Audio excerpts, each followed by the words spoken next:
Hello and welcome to Home Capital's series on home ownership. Buying your first home can be a daunting task, and in this series we simplify the entire process for you.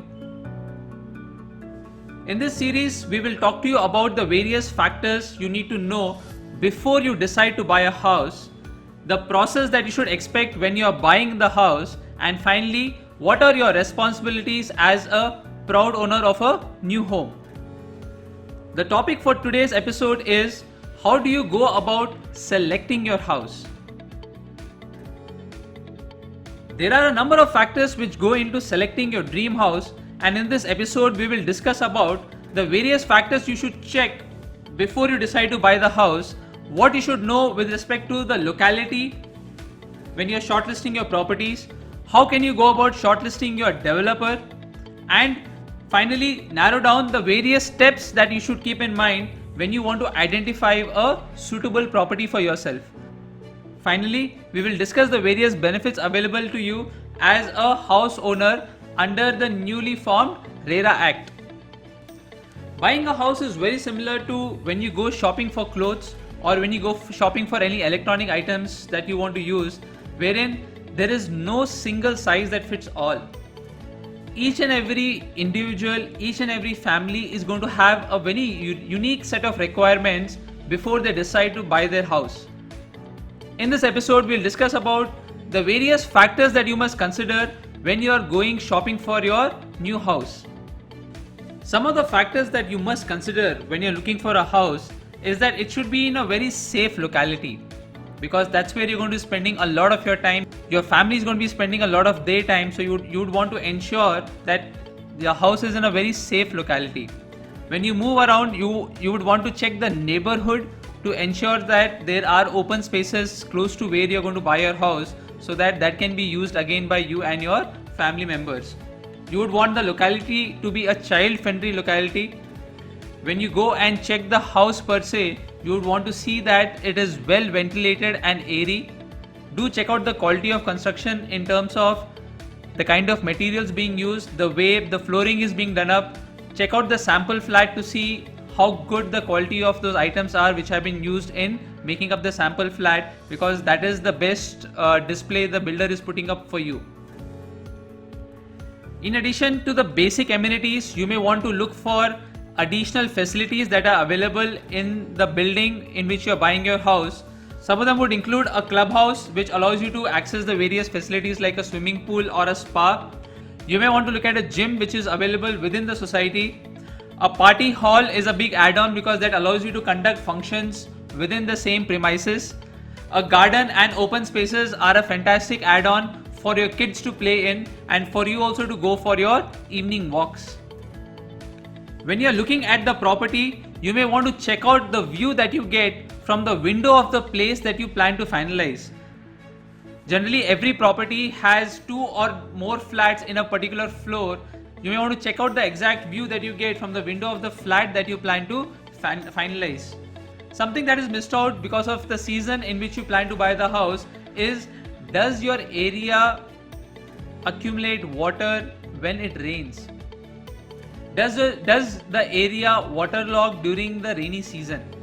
This is important because you don't want to get into the house in the month of December, and when you eventually the monsoons come, you realize that there is a lot of waterlogging happening and you are actually stuck with the place, right? So it's good to check out the area, check out the neighbors, talk to people who own houses in the vicinity to see if at all a waterlogging happens during the monsoon season. And while you're doing that, you also want to check out the lighting in the area in the evenings and at night.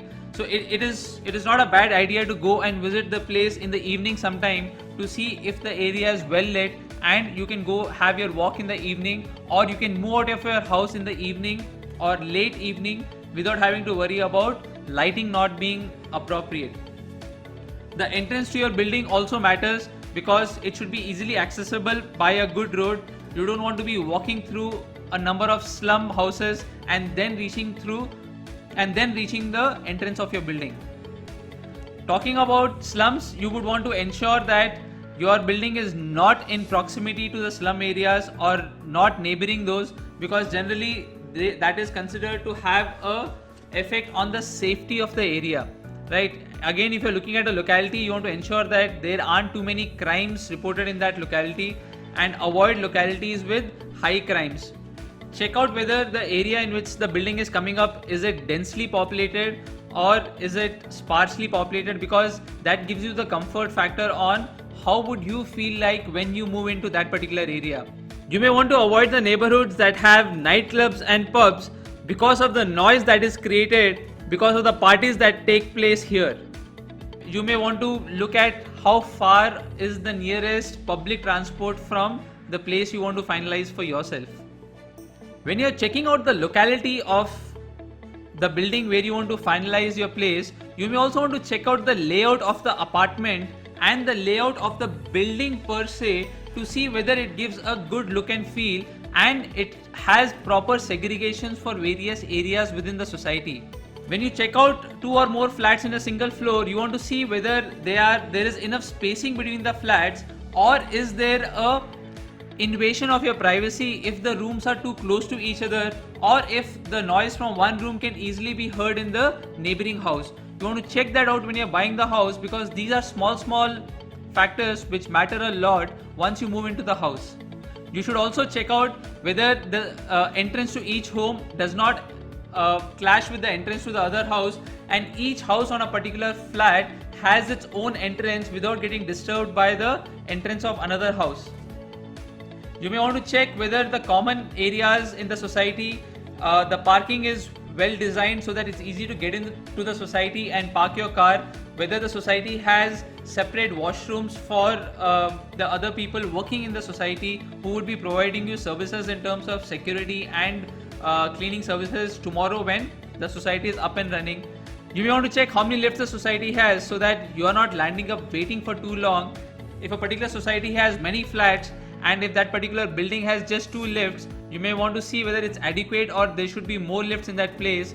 You can judge this because as you see more and more houses, you will start figuring out whether a particular layout is good or not, whether a particular map of a floor has used the spaces well or not, and whether you get a good vibe when you walk into that particular building.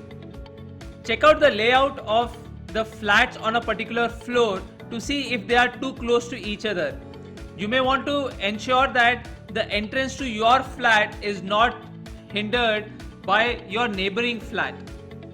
Recapping this episode for you, we talked about the various factors you should look for when you start thinking about buying a house. We talked about the factors you must consider when you're shortlisting a particular locality in which you want a property, and then the steps you should take to shortlist the developer who's going to be able to fulfill your requirements.